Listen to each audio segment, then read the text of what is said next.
Informasi terkini pembongkaran pagar laut di perairan Tangerang ternyata ada fakta baru, yakni adanya protes dari warga yang merasa namanya dicatut terkait surat kepemilikan tanah yang diduga dilakukan oknum pemerintah Kabupaten Tangerang.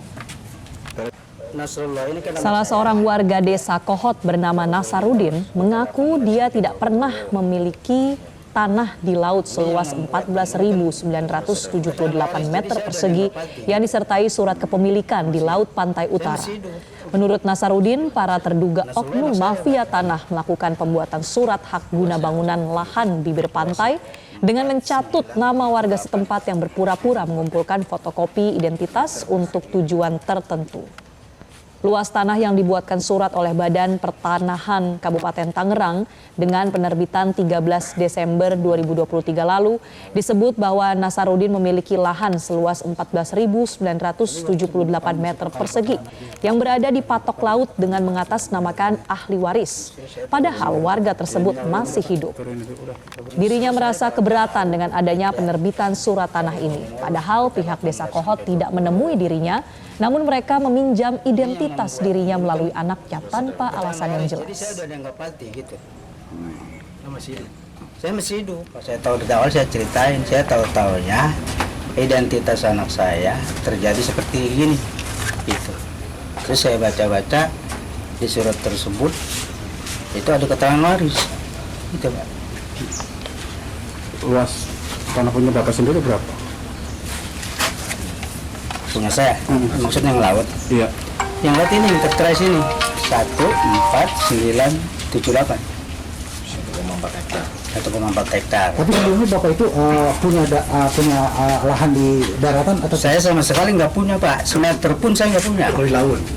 Kalau di daratan? Di darat pun saya nggak punya. Tidak punya. Apalagi itu di laut. Itu laut kan laut negara, Pak. Tapi tiba-tiba ada penerbitan itu, Nah, Pak. iya itu, Pak. Dari diri Bapak pribadi sendiri, Bapak merasa dirugikan nggak sih dengan adanya hal ini? Merasa lah. Maksudnya gitu. Saya tuh nggak terima ini, nggak terima. Pak, sebelumnya ada pihak-pihak dari kelurahan datang ke rumah Bapak? Nggak ada. Mereka tiba-tiba pinjam KTP anak Ya, Bapak? anak saya. Terus langsung Jadi diambil begitu aja. Kemudian yang selebihnya saya nggak tahu ya, tahu-tahu jadi begini. Itu khusus di Desa Kohot ya. Di Desa Kohot itu terbagi ada berapa pecahan sertifikat.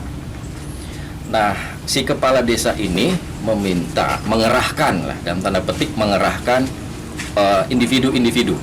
Individu itu salah satunya adalah warga. Nah, gimana caranya? Itu dibohongi, dimintain KTP. Nah, kemudian dibikinlah PM1, itu istilahnya PM1. PM1-nya diurus sama pihak kepala desa gitu ya, dan kroni-kroninya juga gitu ya. Nah, salah satunya adalah warga kami, itu anaknya itu diminta KTP tanpa sepengetahuan untuk dibuatkan ternyata SHGB. Nah, dalam prosesnya itu PM1-nya itu bukan hanya PM1 dalam untuk peningkatan sertifikat, tapi dibuatkan surat keterangan waris. Jadi seolah-olah ayahnya sudah meninggal, sehingga asal-usulnya itu meninggal gitu. Jelajahi cara baru mendapatkan informasi. Download Metro TV Extend sekarang.